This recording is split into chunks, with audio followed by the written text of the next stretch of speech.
गजर हरिनामाचा झेंडा रोविला विठूचा गजर हरिनामाचा झेंडा रोविला विठूचा गजर हरिनामाचा झेंडा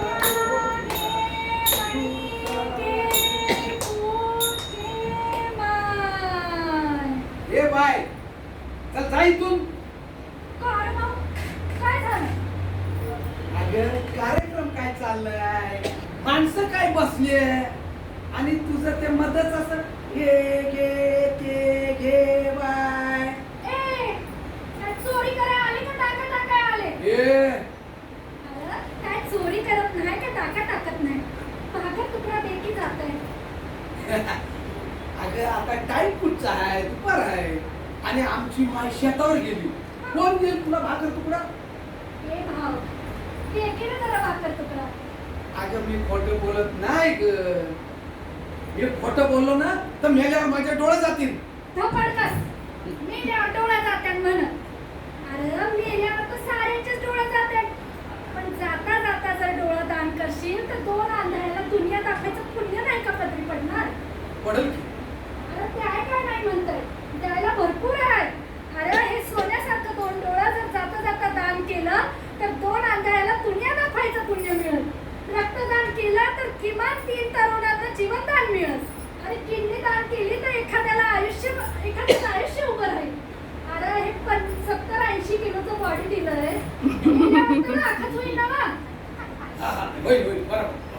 अरे द्यायला भरपूर आहे, पण देण्याची भावना पाहिजे आणि ती तुझ्यात नाही आहे.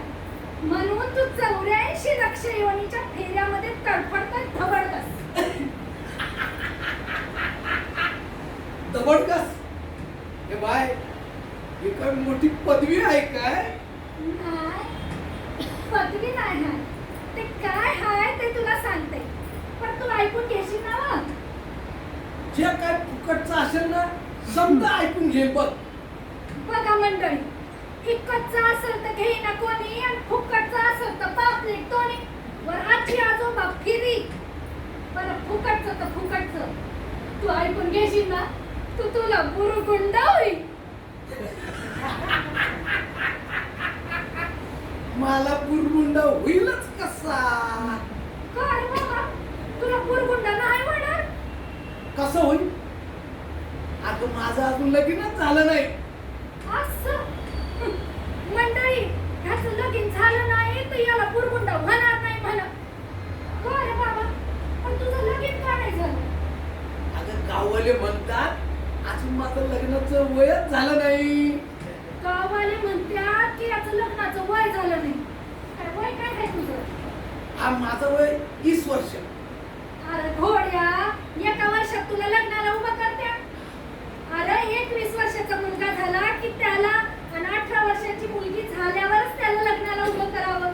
असं वय म्हणजे 21 वर्षाचा पोरगा म्हणजे झाला की हा लग्नाला आणि 18 वर्षाची पोरगी. आता मला सांग, 21 वर्षाचा पोरगा मिळाला, लगीन करायला लगीन करायच आणि 18 वर्षाची पोरगी लगीन करायच. जर नाही मिळाली तर 9-9 वर्षाच्या 2 पोरी. 9-9 वर्षाची पोरी कशा काय करत र? अरे 21 वर्षाचा पोरगा झाला आणि 18 वर्षाची पोरगी झाली की त्यांचं लगीन करावं. अरे त्यांच्या बुद्धीचा शरीराचा विकास झालेला असतो. संसारातले सगळे कष्ट सहन करायला त्यांचं शरीर तयार झालेलं असतंय, सगळे टेन्शन सहन करायला त्यांच्या बुद्धीचा विकास झालेला असतो. म्हणून म्हणते भाऊ तुला घ्यायचं तर घे, नाही तर भाऊ घे, पण बुरगुंडा म्हणजे तुला काय लेकरं बाळ वाटली? अरे बुरगुंडा म्हणजे आमच्या भाषेमध्ये ज्ञान. म्हणजे मला ज्ञान म्हणजे ज्ञान प्राप्त होईल. ज्ञान की या नरदेहामध्ये 4 युग आणि 10 अवतारांचा समावेश झालेला आहे. आणि तुझं आहे तुझं पाशी परी तू जागा चुकलाशी, आणि ती चुकलेली जागा दाखवण्यासाठी संतांनी ग्रंथांचं, वाङ्मयांचं, भारुडाचं निर्मिती केलेलं आहे. आणि त्या ग्रंथांचा संस्कार करून घेण्यासाठी परमात्म्याने ह्या नरदेहाची प्राप्ती आपल्याला करून दिलेली आहे. अरे भाऊ, ग्रंथ जर फाटला ना तर त्याची दुसरी आवृत्ती काढ. काढता येते. भारूड जर जुनं झालं ना त्याचं झेरॉक्स काढून ठेवता येतं. पण मला सांग या नरदेहाचं झेरॉक्स मशीन अजून झालं का रे भाऊ? नाही. आता मला सांग सिनेमामध्ये एखादा डायलॉग चुकला तर त्याला दुसऱ्यांदा म्हणायचा चान्स आहे. होय. असं आपल्या आयुष्याचा रिटेक घेण्याचा चान्स आहे का रे भाऊ? नाही. मग आता त्या बाबांना जर का म्हणलं का इथं पोरं या आणि 4 वर्षाच्या पोरासारखं टुंग टुंग टुंग पुढे मला चालून दाखवा जमल का रे भाऊ? नाही. मग जसं गेलेलं वय पुन्हा येत नाही त्यासाठी ज्या ज्या वयात